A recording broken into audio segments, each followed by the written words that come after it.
The clip that blew up online didn't start with shouting. It started with a smirk. Chase Thornton III walked into the courtroom like he was late for brunch, not a case. 24 years old, senator's son, designer jacket, expensive sneakers. He didn't just look confident. He looked untouchable, like the room was built for him and everyone else was just visiting. He dropped into the defendant's chair and, before the judge even spoke, put his phone on the table as if it belonged there.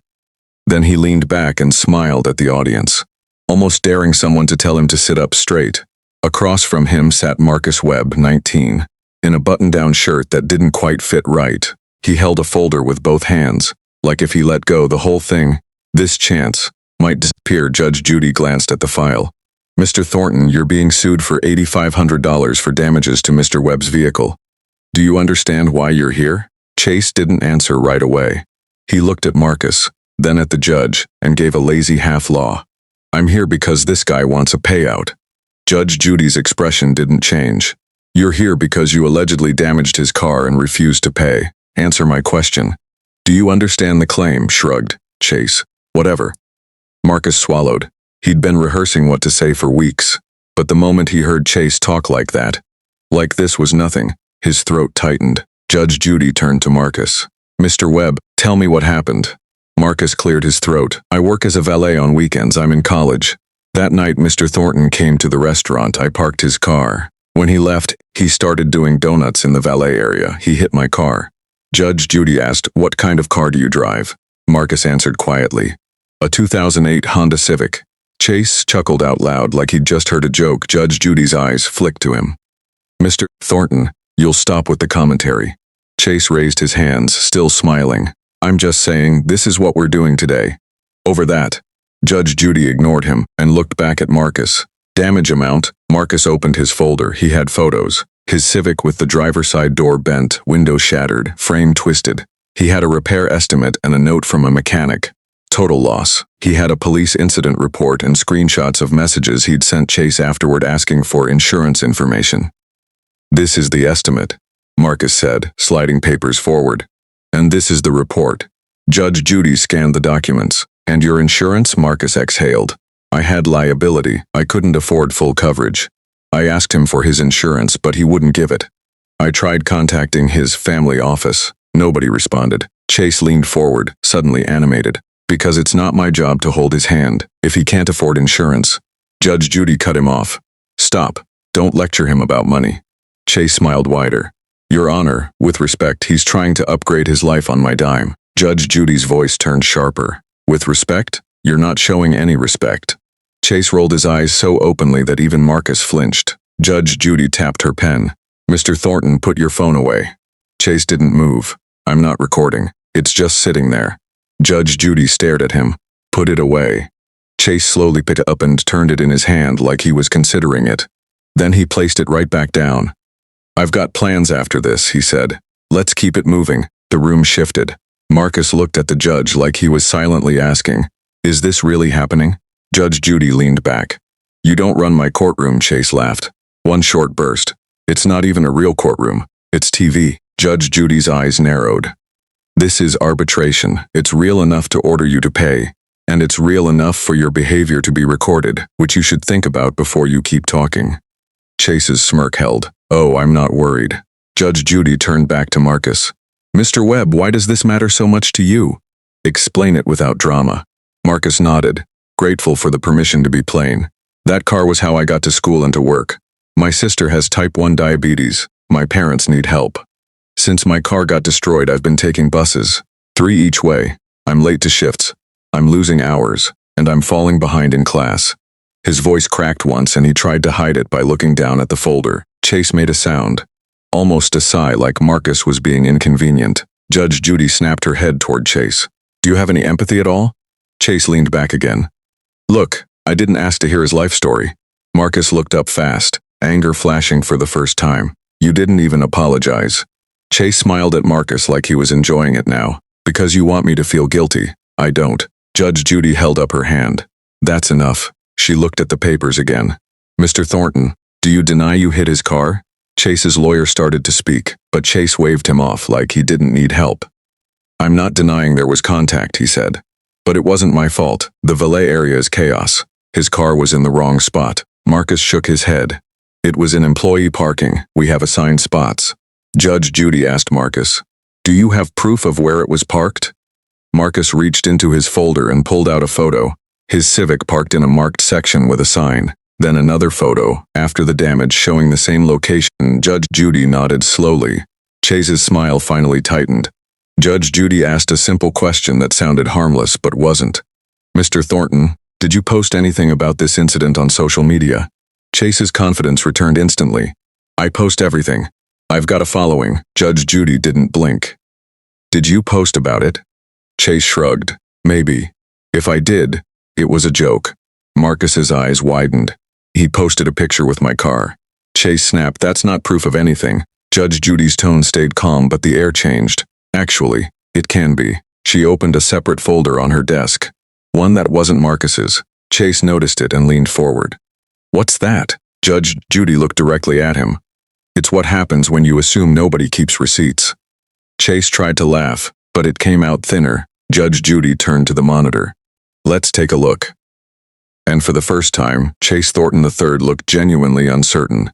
Because confident people love talking. Until their own words start playing back, the screen lit up. It wasn't a dramatic montage. It didn't need to be. One clear clip was enough. Chase on camera grinning, standing near a low sports car. The angle was casual, someone filming for fun. In the background, Marcus's Civic sat crumpled like it had been punched.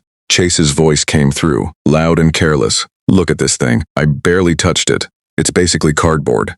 Then the caption appeared as a screenshot beside it, enlarged for the court to see. "Ran into some valet's rust bucket. Sue me." "Who cares?" A few people in the audience reacted out loud. Marcus went still, like he'd been bracing for this moment, but it still hit hard. Judge Judy paused the clip.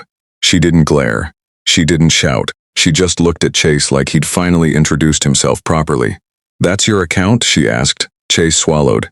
"Yeah, but..." "No, but that's your voice. Your post. Your words." Chase tried to pivot. "It's satire. Everyone talks like that online." Judge Judy answered instantly. "Adults don't call accountability satire." Chase's lawyer stood. "Your Honor, social media isn't..." Judge Judy cut him off. "Sit down. You can argue later. Right now I'm listening to the defendant explain why he mocked a 19-year-old whose car he destroyed." Chase's face tightened. The smirk fought to stay, but it was slipping. Judge Judy looked at Marcus. "Mr. Webb, after the crash, did he provide insurance information?" Marcus shook his head. "No." He laughed. "He told me to sue." Judge Judy turned back. "Mr. Thornton, why didn't you give him insurance information?" Chase snapped. "Because he came at me like I'm a criminal. It was an accident." Judge Judy leaned forward. "Then you exchange information. That's what adults do. That's what the law requires." Chase scoffed. "The law? Come on." Judge Judy's voice dropped lower. "Careful." Chase stood up a little in his seat, like he couldn't help himself. "Why is everyone acting like I'm some monster? My dad is a United States Senator. Do you think we're going to waste time on this?" Marcus stared at him, stunned. He looked at Judge Judy as if to say, "Did he really just say that?" Judge Judy nodded slowly, almost to herself. "There it is." Chase kept going.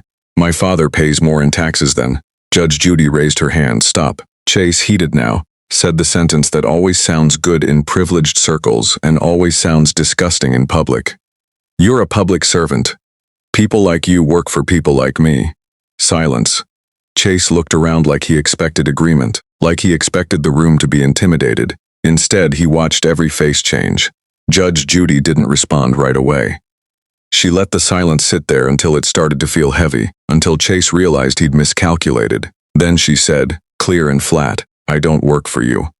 Chase opened his mouth. Judge Judy continued, louder, "And you will not ever say that again in a courtroom, mine or anyone else's, because it tells me exactly what kind of person I'm dealing with."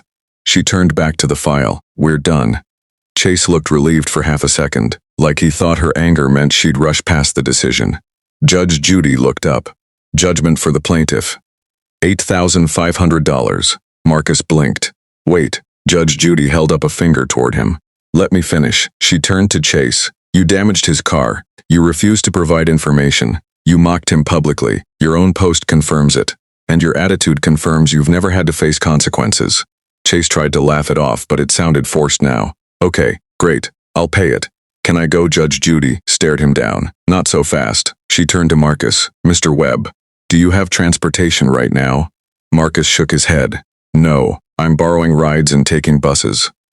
Judge Judy nodded. You'll get your judgment from the show procedures. Use it to replace the vehicle and stabilize your life. That's what this is for.